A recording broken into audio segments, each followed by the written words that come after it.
ओम नमः शिवाय। नमस्कार मित्रों, हाजिर हूं मैं पंडित ब्रजेश वशिष्ठ एक बार पुनः आपके बीच में बहुत कुछ नया लेके। मित्रों, आज हम उस विषय पे चर्चा करने जा रहे हैं। आज ही आपकी दुकान के विषय में चर्चा करने जा रहे हैं। मेरे पास मैंने भी एक वीडियो बनाया था जिसमें बंधी हुई दुकान कैसे खोलें। उसमें जो मैंने उपाय बताया वो नॉर्मल है। हाँ, उस उपाय को भी आप कर सकते हैं, उससे भी आपको राहत मिलेगी। लेकिन बंधन अगर विशेष हो, विशेष प्रकार के बंधन से आपके दुकान को बांध दिया गया हो और आपकी रोजी रोटी बंध गई हो, आपकी तरक्की में ताला लग गया हो, तो बार बार उस बंधी हुई दुकान को कैसे खोले। एक बार मैंने खोल दिया, फिर उसके बाद दुकान बंद जा रही है, तो बार बार हमारे साथ ऐसा हो रहा हो। अच्छा खासा दुकान चल रहा था, फिर बीच में शून्य हो जाता है। क्या है ये? जबकि सब कुछ आप बहुत अच्छे से देते हैं और सब कुछ पहले ही जैसा है, तो दुकान क्यों आपकी नहीं चल रही है? इस दुकान को बंधन से मुक्त कैसे करेंगे, यही उपाय लेके आपके बीच में आया हूं। और ये उपाय मैं सिर्फ इसलिए लाया हूं कि उस उपाय को जिसको मैंने शेयर किया था बंधी हुई दुकान खोलने का, उसके बाद मेरे पास बहुत सारे फोन आते हैं। लोग पूछते हैं, गुरुजी मैंने उपाय किया लेकिन कुछ दिनों तक मेरी दुकान चली, उसके बाद वो नहीं चल रही है। मैं आपको बता दूं, अगर आपकी दुकान है तब भी ये उपाय आप करिए। अगर दुकान ना हो, स्कूल हो, तो स्कूल में भी आप ये उपाय करिए। कोचिंग है तो भी आप उसमें ये उपाय करिए, क्योंकि जो भी आपकी प्रतिष्ठान है, जहां बैठ के आप अपना कार्य करते हैं, वो सब कुछ बांधा जा सकता है। और अगर नहीं बंधी है तो अच्छी बात है, तब भी आप करिए, क्योंकि भविष्य में आपको इसका सामना न करना पड़े। आज जो भी मैं लेके आया हूं, कुछ एक ऐसा उपाय लेके आया हूं जिसको करिएगा, ये पूरे यूट्यूब पे आपको कहीं नहीं मिलेगा। और अगर आपने उसे कर दिया तो बंधु, मैं आपसे कह रहा हूं कि आपके दुकान में या आपके प्रतिष्ठान में किसी प्रकार का कोई बंधन क्यों ना हो, उस बंधन से आप मुक्त हो जाएंगे। जिस चीजों को मैं कहूं ओरिजिनल वो चीजें लाइएगा।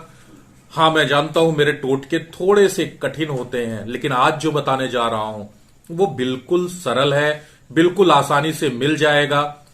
लाना क्या है वो चीजें मैं आपको बता दे रहा हूं।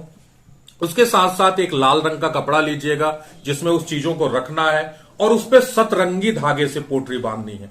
सतरंगी धागा मार्केट में ढूंढिएगा, अगर नहीं मिलता है तो 7 रंग को मिला के सतरंगी धागा बनाइएगा स्वतः, और उस धागे से उस पोटली को बांध के अपने दुकान के प्रतिष्ठान के मध्य में आपको लटका देना है।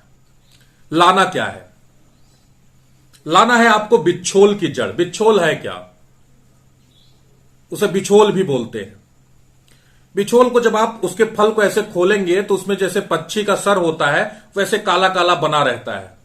तो बिच्छोल की जड़ आपको लानी है।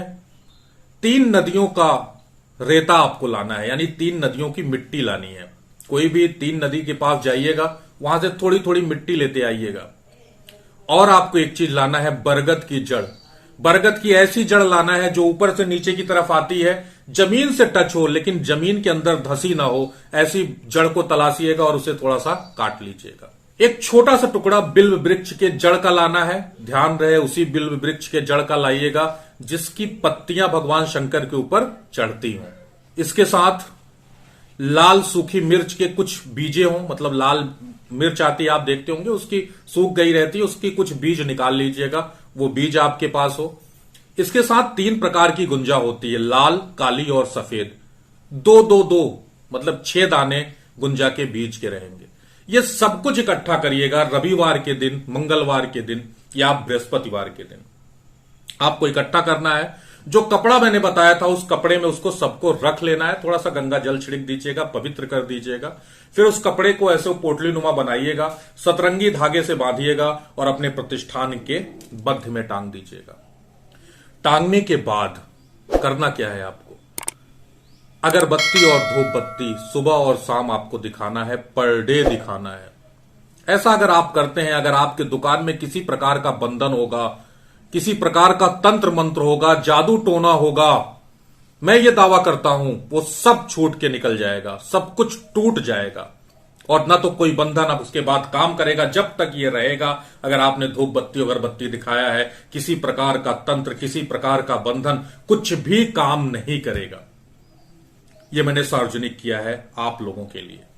लगता बहुत सरल है, बहुत सरल तरीके से मैंने बता दिया है, लेकिन रियल में इसे बहुत छिपाया जाता है, गुप्त रखा गया था। लेकिन कंडीशन कलयुग में ऐसी है कि चंद पैसों के लिए, चंद लालचवश, द्वेषवश लोग एक दूसरे को परेशान करते हैं। एक बात और मैं आपको कहना चाहूंगा, अगर आपको मेरे टोटके, आपको मेरे उपाय अच्छे लगते हैं, अगर आपको कुंडली दिखाना या कुछ भी अध्यात्म या कुंडली से संबंधित प्रश्न है, तो आप मुझे कमेंट बॉक्स में पूछ सकते हैं। अगर आप हमारे नए व्यूअर हैं तो आपसे भैया रिक्वेस्ट है कि चैनल को सब्सक्राइब कर दीजिए, शेयर कर दीजिए और लाइक कर दीजिए।